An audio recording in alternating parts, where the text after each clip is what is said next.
นี่แต่งโลดพูดเอาแต่งหิยังโลดเอากระป๋องนี่นะใส่นะแต่งโลดฮะให้มาเห็นยังมันเป็นเสียงดังฮะโอ้ยเนาะอันเบิ่งเจ้าของโลดนี่ได้น้ำให้ซื้อใหม่ใช่ไปโอ้ดีอยู่เจ้าฟังเสียงโลดแต่ง โอ้ยเนาะเอาท่อใส่อีกได้ ผู้ใดเคยผ่านจุดนี้มาเนี่ยตอนแต่งโลดถีบนี่นะเอาแข่งกันบัดนี้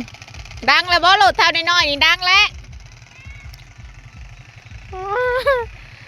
ถามว่ามายังว่ามาแต่งโลด ขนาดโลดถีบได้เห็นได้พูน